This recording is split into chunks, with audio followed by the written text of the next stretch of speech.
আচ্ছা এইটাকে আমি এক লাইন কি করছি, দেখ একটা কথা বলি, একই জিনিস উপরে যোগে নিচে যদি বিয়োগে থাকে, একই জিনিস দেখ এখানে আমি একান্তর করে নিলাম, এটাকে এখানে তুললাম, এটাকে এখানে নামালাম, তার পেছনে একটা কারণ আছে। তার পেছনে কারণ হচ্ছে আমাকে এটা দিয়ে এটা প্রুফ করতে বলেছে, তাহলে একই জিনিস উপরে যোগে সেই জিনিসটাই নিচে বিয়োগে, তো এরকম যদি কোনো সময় থাকে তার মানে গ্যারান্টিড ওখানে যোগভাগ প্রক্রিয়া প্রয়োগ করতে হবে। তাই এখানেও যা আছে এখানেও তাই আছে, তার মানে এখানে কি প্রক্রিয়া প্রয়োগ করব, যোগভাগ। তাহলে প্লাস যোগভাগ মানে কি, লবের সাথে হরটা যোগ, বাই কত হবে, লবের থেকে এই লব থেকে হরটা বিয়োগ, তাহলে -3x + 4y।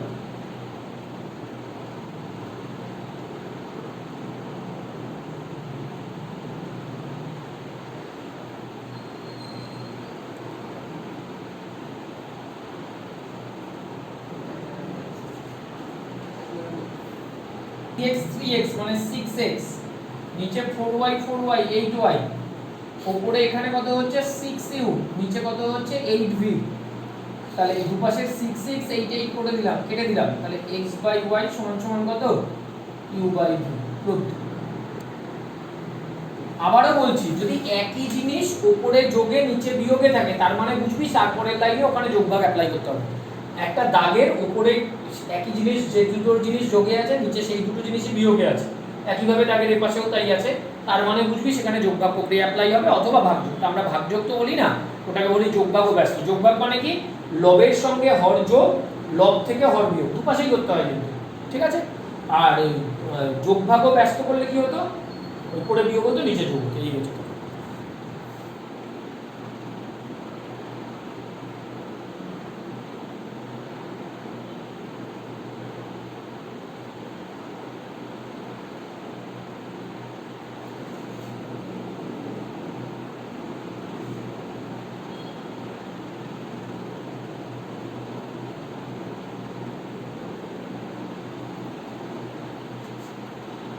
তাহলে এটা মানে কি,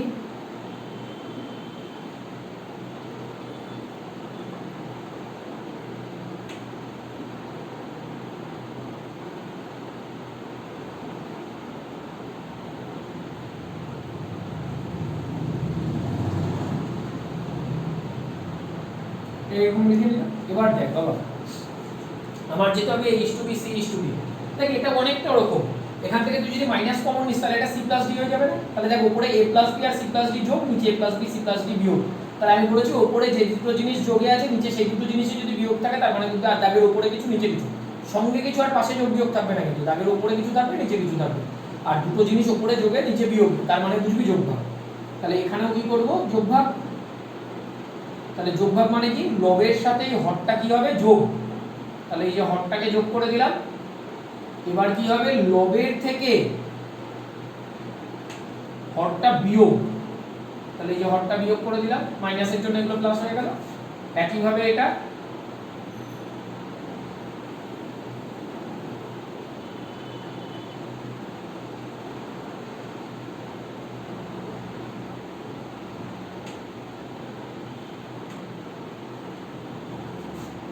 তাহলে উপরে কি হচ্ছে, দেখ উপরে কে কে কাটছে, সি সি ডি ডি কাটছে, তাহলে 2 a + b থাকছে, আর নিচে a a b b কাটছে, 2 c + d হচ্ছে। এখানটায় কত হচ্ছে, দেখ এখানে a a b b কাটছে, c আর c c কাটছে, d d কাটছে। আচ্ছা এখানে কি করেছি, আচ্ছা একটু দেখে নে, মাইনাস b, হ্যাঁ কাটছে কে কে, দেখ a 2 a থাকছে, তাহলে a থাকছে, আর b থাকছে, c আর d কাটছে, a কাটছে না, a থাকছে, b থাকছে, c d কাটছে।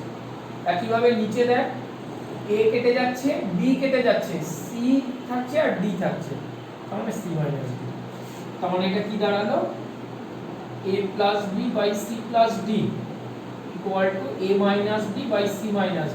আচ্ছা এটাকে তুই একটা কাজ কর, তুই একান্তর প্রক্রিয়া করে নে। একান্তর মানে হচ্ছে এটা এখানে নামিয়ে নিয়ে আসবো, এটা এখানে, তাহলে দেখ আবার যে দুটো জিনিস উপরে যোগে সেই দুটো জিনিস নিচে বিয়োগে থাকে, a আর b উপরে যোগে নিচে বিয়োগে, c আর d ও থাকে, তার মানে আবার যোগভাগ। এই চেহারা থাকলেই বুঝবি যোগভাগ করতে হবে, করতেই হবে, মানে কোনো দ্বিতীয় কথাই হবে না।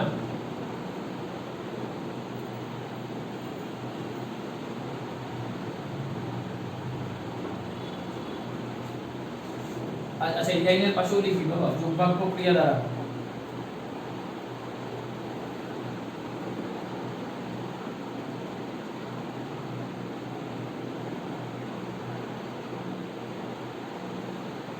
এই লাইনের পাশেও লিখি যোগভাগ প্রক্রিয়া দ্বারা।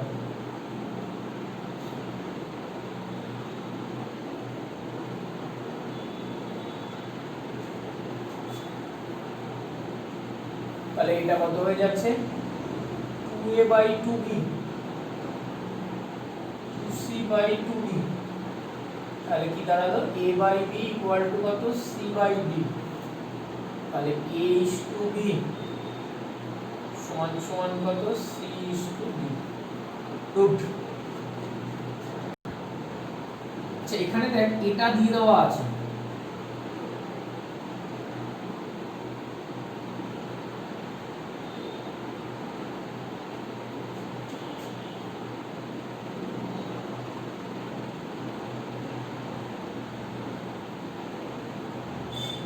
তাহলে এখান থেকে স্কয়ারটা কত square by B plus C কত 1, কারণ প্রত্যেকটার মান 1 দিয়ে দিয়েছে, তুই 1 ধরে নিতে পারিস না কিন্তু কোশ্চেনে দিয়ে দেওয়া আছে, এটা খেয়াল রাখিস। প্রত্যেকটা অনুপাতের মান প্রশ্নকর্তা দিয়ে দিয়েছে 1, তাই জন্য আমরা করছি 1 এর সাথে সমান। তুই কিন্তু আবার হট করে 1 ধরে নিয়ে কোনো অঙ্ক মিলিয়ে দিস না, তাহলে কিন্তু হবে না।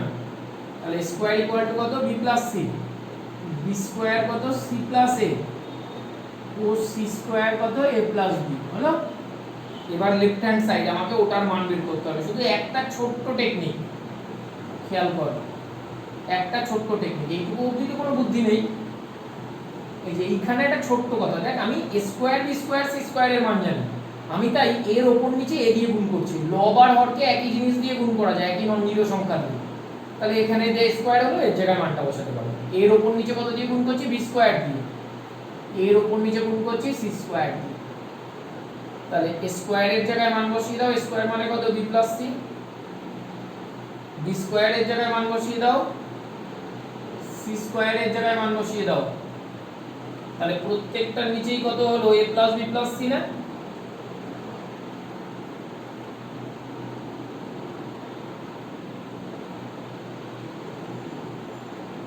তাহলে লসাগু করে দিলাম, নিচে কত a plus B plus C, উপরেও কত a plus B plus C.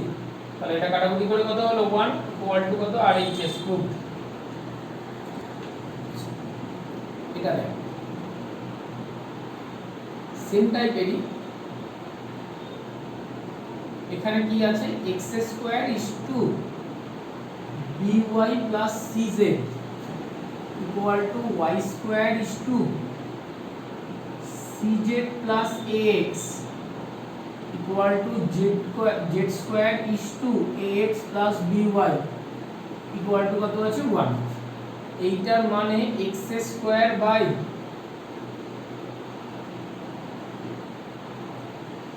y square by z square by equal to কত 1। তাহলে এখান থেকে x স্কয়ার মানে কত by plus cz, y square মানে কত cz প্লাস ax ও z স্কয়ার মানে কত ax প্লাস by। তাহলে এবার কি LHS a by a plus x, b by b plus y, c by c plus z। এর আমি দেখ আগেরটায় স্কয়ার বানিয়েছিলাম, স্কয়ারের মান জানতাম বলে square B square C square, এবারে x square y square z স্কয়ারের মান জানি, তাহলে উপর নিচে কি x দিয়ে গুণ করব, লব আর হরকে x দিয়ে, এর লব হরকে y দিয়ে আর এর লব হরকে z দিয়ে। বোঝা গেছে কেন এই যে x square y square z square আসলে এবার মানগুলো বসিয়ে দিতে পারবো। তাহলে ax by ax plus by plus cz, এটা কত by বাই by y স্কয়ারের মান বসাচ্ছি, তাহলে কত cz প্লাস ax, z স্কয়ারের মান বসাচ্ছি, তাহলে কত cz plus ax plus by। তাহলে প্রত্যেকটার নিচেই কত ax plus by plus cz না?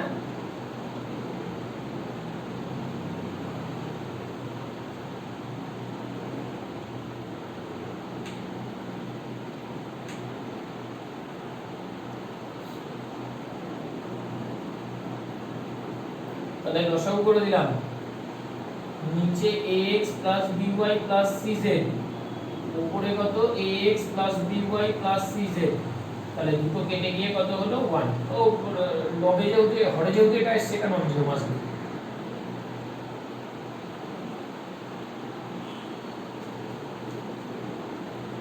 আচ্ছা এখানে কি দেওয়া আছে,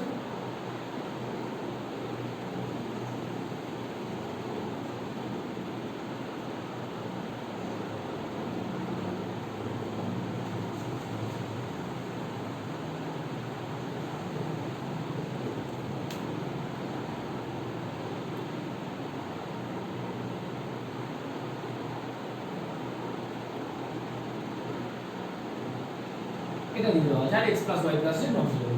প্রত্যেকটা অনুপাতের মান, আমি বলেছি প্রত্যেকটা অনুপাতের মান বলে জেনারেলি সংযোজন প্রক্রিয়ায় হয়ে যায়। তো এখানে সংযোজন বা কখনো একটু অনুপাতগুলোকে কিছু দিয়ে গুণ করে সংযোজন করতে হয়। তা প্রত্যেকটি অনুপাতের মান সমান সমান, দেখ আমি এখানে দেখে নিয়েছি, একটু নিজেরা বুঝে নিবি, উপরের গুলোকে যোগ করে দিচ্ছি লবগুলোকে, আর হরগুলোকে যোগ করে দিচ্ছি, সংযোজনে তো তাই হয়। তা যেই যোগ করে দেবো, সংযোজন তোরা জানিস, সংযোজন মনে আছে তো, a by b equal to যদি c by d হয়, তাহলে প্রত্যেকটা অনুপাতের মান কত হয়, a plus c by b plus d। অনেক সময় mn দিয়ে গুণ করে নেওয়ারও দরকার হতে পারে। তাহলে আমি যে যোগ করে দিয়েছি, আমি কি খেয়াল করেছি তোদের একটু বলি, যেই যোগ করে দিলাম একটু দূরদৃষ্টি হতে হয় ম্যাথস করার সময়, বুঝতে পেরেছিস? মানে একটু পরের স্টেপগুলো অ্যাডভান্স দেখে নিতে হয়।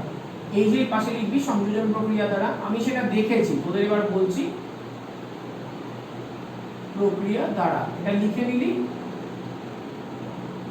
ভাই এরা আমি কি দেখেছি, এইটাকে যদি আমি উৎপাদক বিশ্লেষণ করি, আমার আনতে হবে কত, 1 by a plus b plus c, দেখ তাই চলে আসছে। এটা x a xb xc, তাহলে x কমন নিলে কত হচ্ছে a plus b plus c।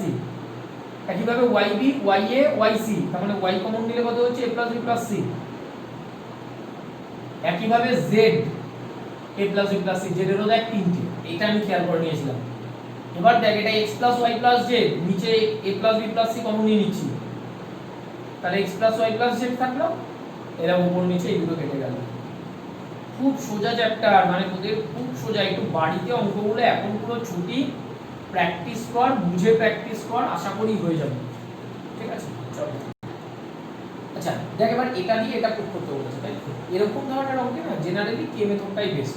তা তুই এটাকে রেখেই ইকুয়াল টু কত ধরে নে, 1 বাই কে ধরি, পাশে লেখ যেখানে কে নন জিরো ধ্রুবক, না অশূন্য ধ্রুবক। এখানে অশূন্য হতেই হয়, কারণ না হলে 1 বাই কেটা ইয়ে হয়ে যাবে। তাহলে এখান থেকে কি বলতে পারি, দেখ x square minus yz by a equal to 1 by K. এই যে এটাও এর সাথে সমান, তাই সবকটা তো সমান, এটাও এর সাথে সমান।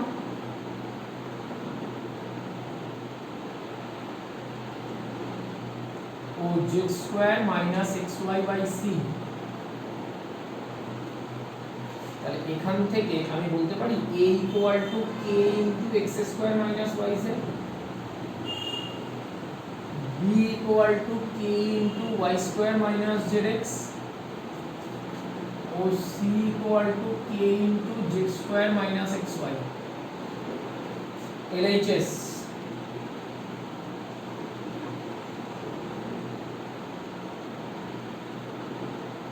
এটা আছে তো, তাহলে a plus b plus c মান বসিয়ে দাও, তাহলে k into x square minus yz plus k into y square minus zx plus k into z square minus xy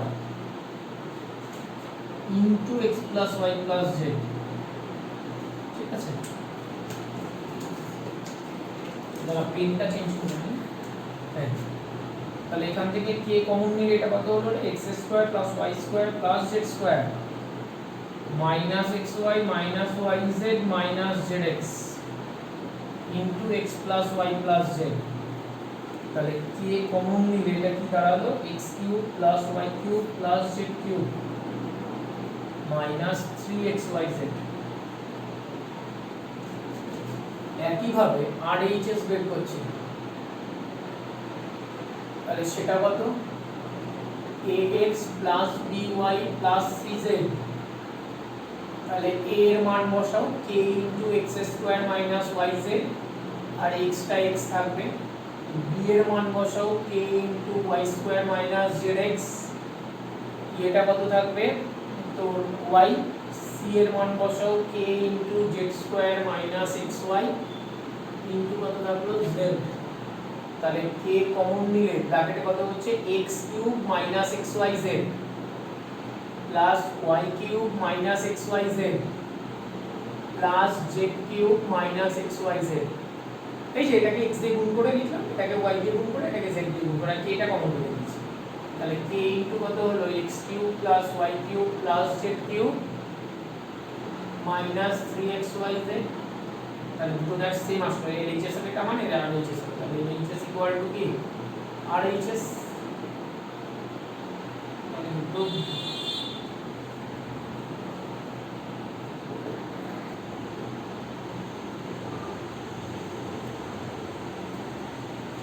আচ্ছা এটা দিয়ে 13টা প্রমাণ করতে বলেছে, তাহলে এখানে কি দেওয়া আছে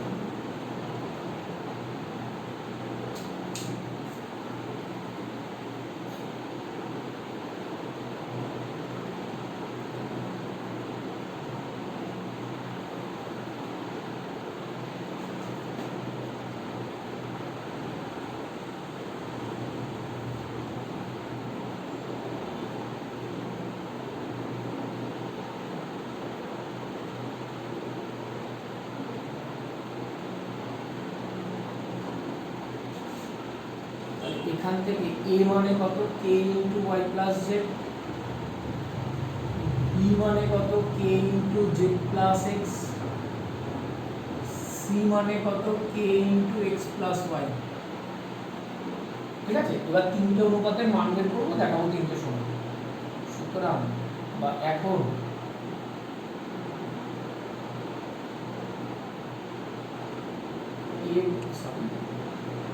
a into b minus c by y square minus z square, এটা তো, তাহলে a মানে কত k into y plus z,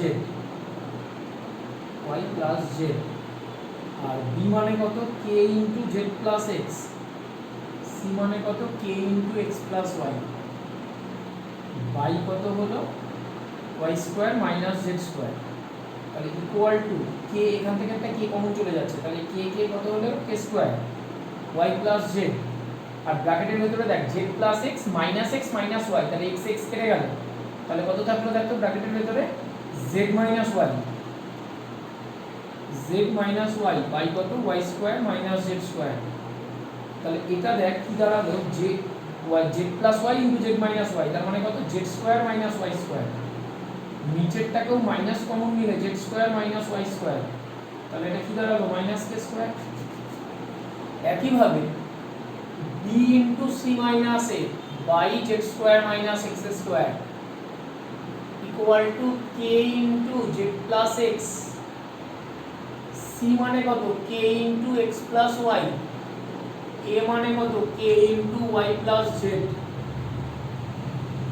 divided by z square minus x square, তাহলে k square into এখান থেকে কত z plus x, এবার এখান থেকে দেখ কত বের হচ্ছে x minus z divided by z square minus x square, k square টা কি করে হচ্ছে বুঝেছিস তো, এই k টা আর এখান থেকে একটা k কমন আছে, তাহলে দুটো k থেকে স্কয়ার হয়ে গেল, তাহলে k স্কয়ার ইনটু কত z square minus x square by z square minus x square, তাহলে k মাইনাস k স্কয়ার, এটা মাইনাস দাদা x এটা x square minus z square হবে, এই জন্য তো মাইনাসটা আসছে, আর নিচে মাইনাস কমন নিয়ে একে x square minus z square, a plus b into a minus b, তো তাহলে এটা কত হলো মাইনাস k স্কয়ার।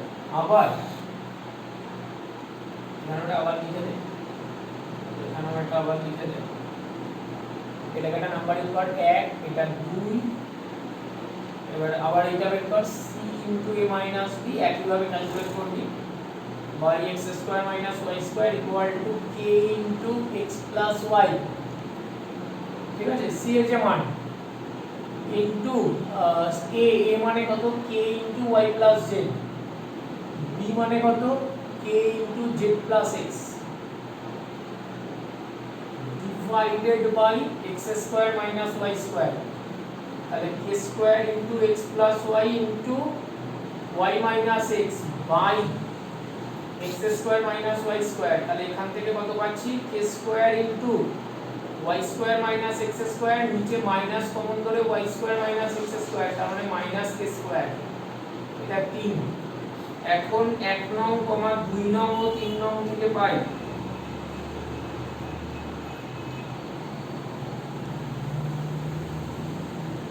একে পাই, আমি এটা জায়গা নিয়ে পাশাপাশি করে দিয়েছি কি এই তিনটে রেশিওর মান সমান, মানে a into b minus c by y square minus z square equal to b into c minus a by z square minus x square. কোশ্চেনে যেটা দেওয়া আছে প্রমাণের চেহারাটা, যেটা প্রমাণ করতে বলেছে আর কি, c into a minus b by x square minus y square. Good. অনুপাত সমানুপাতের ওই অবজেক্টিভস কটা তোরা বাড়িতে করে ফেলিস, অনুপাত সমানুপাত শেষ। হ্যাঁ, পরের দিন আমি করণী আর ভেদটা আগে করে নেব, তাহলে আমার বীজগণিতটা শেষ হয়ে যায় টেনে। শেষ করে তারপরে পরিমিতি আর ত্রিকোণমিতিতে যাব, পরে পাটিগণিতে যাব, ঠিক আছে।